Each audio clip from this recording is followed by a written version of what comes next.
ഓണമൊക്കെ ആയിട്ട് നിങ്ങൾ ഓണക്കോടി കൊടുത്ത് ഓൾറെഡി ചിലപ്പോൾ ഫങ്ഷൻസ് ഒക്കെ അറ്റൻഡ് ചെയ്തിട്ടുണ്ടാവുമല്ലേ? അപ്പോൾ നമ്മുടെ ഫങ്ഷൻസിന് വേണ്ടി സച്ചിന് ഇതാ ഓണക്കോടി എടുക്കാൻ വന്നതാണ്. ഞാനാണെങ്കിൽ നാട്ടിൽ നിന്ന് ഓൾറെഡി എൻ്റെ സാരി കൊണ്ടുവന്നിട്ടുണ്ട്. സച്ചു ആണെങ്കിൽ പറഞ്ഞതാണ് എനിക്ക് ഓണക്കോടിയൊന്നും വേണ്ട എന്നുള്ളത്. പക്ഷേ ഇപ്രാവശ്യത്തെ ഓണത്തിനൊരു സ്പെഷ്യാലിറ്റി ഉണ്ടല്ലോ, ഞങ്ങളുടെ കല്യാണം കഴിഞ്ഞിട്ടുള്ള ആദ്യത്തെ ഓണമാണ്.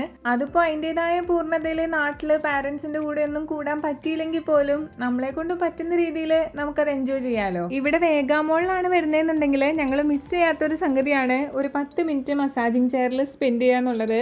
10 മിനിറ്റത്തേക്ക് ഒരാൾക്ക് 150 രൂപയാണ്. എനിക്കിത് പേഴ്സണലി നല്ല വേർത്തായിട്ട് തോന്നിയിട്ടുണ്ട്. കാരണം നല്ലൊരു body massage, full body massage കിട്ടും. കാര്യം സച്ചുവിനാണ് ഡ്രസ്സ് എടുക്കാൻ വന്നതെന്നൊക്കെ പറയുമെങ്കിലും നമ്മുടെ ഏരിയയിലൊന്ന് കറങ്ങാതെ എനിക്കൊരു സമാധാനം ഇല്ല കേട്ടോ. അത് കാരണം അവിടെ നിന്നൊന്ന് കറങ്ങി ഒരു 2 ഡ്രസ്സൊക്കെ എടുത്തിട്ടാണ് നമ്മുടെ സച്ചുവിൻ്റെ ഷോപ്പിങ്ങിലേക്ക് എൻ്റർ ചെയ്തത്.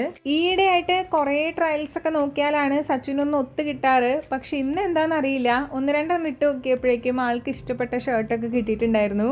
ഇവിടുത്തെ ചൂട് അൺസഹിക്കബിൾ ആട്ടോ. അതുകൊണ്ട് തന്നെ ഞാൻ വീട്ടിൽ നിന്ന് കുറച്ച് വാട്ടർമെലണൊക്കെ നല്ല തണുപ്പിച്ച് കൊണ്ടുവന്നിട്ടുണ്ടായിരുന്നു. അതൊക്കെ കുത്തിയിരുന്ന് കഴിച്ചപ്പോഴേക്കും സച്ചുവിൻ്റെ കാര്യങ്ങളൊക്കെ ഏകദേശം റെഡി ആയിട്ടുണ്ട്. ഞാനിങ്ങനെ ആലോചിക്കുമായിരുന്നു, ഞങ്ങൾ നാട്ടിലിങ്ങനെ പുറത്തു പോകുന്നതിൻ്റെയും എൻജോയ് ചെയ്യുന്നതിൻ്റെയൊക്കെ ഒരു 10-1 പോലും നമ്മളിവിടെ ചെയ്യുന്നില്ല. എന്നിട്ടും നമ്മൾ രണ്ടാളും ഇവിടെ നല്ല ഹാപ്പി ആട്ടോ. രണ്ടാളെന്ന് പറയുമ്പോൾ മെയിനായിട്ട് ഞാനാണ്. കാരണം സച്ചുവിനെ സംബന്ധിച്ച് സച്ചുവിൻ്റെ വർക്ക് പ്ലേസ് ആണല്ലോ ഇത്. വർക്ക് പ്ലേസിൽ ഒരാൾക്ക് അത്ര കണ്ട് ഫ്രീ ആയിട്ട് ഇടപഴകാൻ പറ്റില്ലല്ലോ. അപ്പോൾ അതിൻ്റേതായൊരു സ്ട്രെസ്സൊക്കെ ആൾക്കുണ്ട്. പക്ഷെ ഞാൻ ഇവിടെ ഭയങ്കര കൂളാണ്. എനിക്ക് കുറേ കാര്യം നാട്ടിൽ മിസ് ചെയ്യാറൊക്കെ ഉണ്ട്. എന്നിരുന്നാലും എന്തോ എനിക്ക് ഇവിടം ഇഷ്ടമാകുന്നുണ്ട്. ഇവിടുത്തെ എല്ലാ കാര്യങ്ങളും എല്ലാ രീതികളും അങ്ങോട്ട് ഇഷ്ടമാണെന്നൊന്നുമല്ല, എന്നാലും നമുക്ക് അത്യാവശ്യം ഹാപ്പി ആയിട്ട് സമാധാനമായിട്ട് പോകാനുള്ള കാര്യങ്ങളൊക്കെ ഇവിടെ ഉണ്ട്. കണ്ടതിൽ വെച്ച് ഇവിടെ ഒട്ടും ഇഷ്ടപ്പെടാത്തൊരു കാര്യം പറയാൻ പറഞ്ഞാൽ ഞാൻ പറയും ഇവിടുത്തുകാരുടെ ഡ്രൈവിംഗ് എന്ന്.